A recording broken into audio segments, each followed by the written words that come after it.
If you leave right now, you will no longer be part of my life. Why is love not enough for you? These two sentences were screamed at me as I ran as fast as I could to my car. I was terrified if I didn't leave at that exact moment that I would be locked in a room or physically restrained. Because that is what happened so many times before when I didn't immediately agree with everything.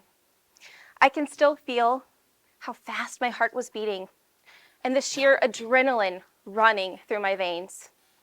Only those who have ever been in truly controlling relationships will understand the fear when you decide that today is the day I'm going to stand up for myself. Today is the day I'm going to leave. That moment is forever etched into my brain. Because that is the moment where I realized that love is sometimes really not enough. It's not enough when it hurts you. It's not enough when it confines you. It's not enough when it takes away opportunities. And it is certainly not enough when it's only given if you obey. We want to only see love in this rosy glow. But in the wrong hands, love can be one of the most destructive weapons of all. Love is such a dichotomy. There's a beautiful side that hovers right by and sometimes with the dark side. It's the passion we feel for our romantic partners that can morph into obsessive behavior. It's a generosity of spirit where we want to take care of people that can be extorted for financial gains. It's the devotion for our children that can turn into unhealthy isolation and control. I would argue that without the positive side of love, it could never be weaponized effectively. The intensity of our feelings is directly aligned with how much we can be manipulated and controlled. At this point, let me address why I'm being so vague. There are vengeful parts of me. I am a Scorpio after all. All the Scorpios in here, raise your hand. That would love to shout out names of the people that hurt me. But I know that that would do absolutely no good. There has been enough of that. That is one reason I haven't shared my story publicly before. The other is that fear, when it's combined with guilt and love, it can be more silencing than any non-disclosure agreement.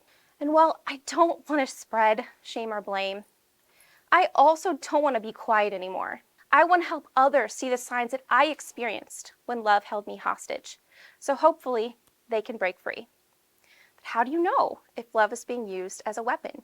I can't give you a professional opinion, but I can talk to you about the 3 signs I wish I'd seen sooner when it happened to me. Number 1, are you allowed to have your own opinion? If I did what I was told, I was praised. And if I didn't, I was yelled at and belittled to a point where it felt like the only way to make it stop was to submit.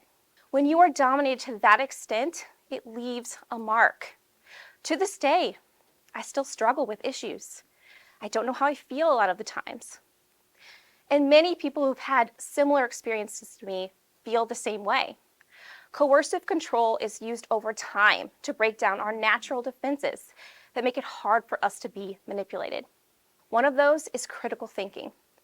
When you're empowered to have your own thoughts and feelings and beliefs, it can make it really hard for those that are trying to dictate. So of course they try to smash that down. But this doesn't happen overnight. It can take months and sometimes even years to break us of one of the most fundamental human rights, the right to our own feelings. Number 2, are you allowed to have outside relationships? Are you finding yourself being more and more isolated from everyone and everything? If so, I feel you. That was my life. And I thought I was choosing love when I gave up everyone and everything else. But I was actually doing the exact opposite. I was giving up the chance for those healthy connections that I craved. And I was feeding the monster. Every time we give in to someone who uses love against us, we make them stronger and we become weaker. Number 3, are you afraid of them? Healthy love, the kind we all hope to have, is not based on fear. But fear, as we know, is very motivating. Think of all the dictators that have used it to commit unspeakable acts. And while we recognize it on a larger scale, sometimes we cannot see it in our own lives. It can be the fear of repercussions, the fear of losing affection, or in my case, the fear of losing everything. I knew the minute I stopped obeying, everything I needed to survive, or thought I needed to survive, could be taken away. My home, my car, my phone, my job, my family, even my dog, yes, that's what I'm probably most upset about, still, could be taken away in an instant. And those things were taken from me. But I still survived. Sometimes the people holding us hostage with our own feelings, they want us to think we can't make it without them. I'm proof that you can. But my story, it's not special. Love is used to control and manipulate people in all kinds of ways. From families to cults to romantic partners, love is universally effective and lucrative.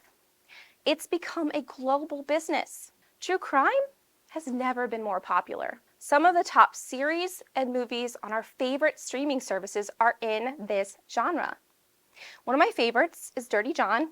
Anyone here seen it? Yep. In that series, the main character uses all of the 3 signs I just talked about: emotional and mental control, isolation, and fear. And he does it all under the guise of love. So they don't even see it coming. When love is used for personal gain, it can be highly confusing and traumatizing for its victims. Was any of it real? Did they really mean to be so hurtful? Was it all really fake? I can relate to this a little too well.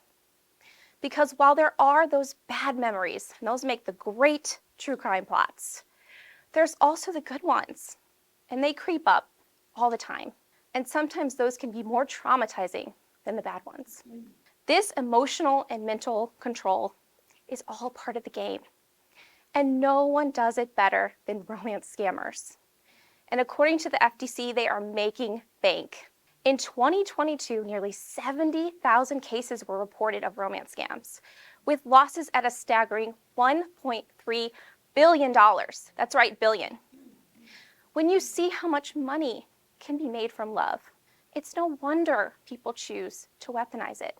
Since the day I left, I have been on a mission to prove that I can build a life that I choose. I've empowered myself to say no and feel good about it. And I've found healthy relationships. I've also built a career where I help others control their narrative, like I learned to do for myself. But the reality of love as a weapon is that staying doesn't entirely feel good. And leaving also doesn't entirely feel good. I wish I could stand up here today and lie to you and tell you that since the day I left, it's been all sunshine and rainbows. But it hasn't. We all know love's way too confusing for that. Well, what I can tell you is I've never regretted leaving, because when I left, I chose self-love. And just like any weapon can also be used for good, self-love can be used in a positive way to provide, protect, and conquer. Use your love for yourself in that way. Use it to set you free. Thank you.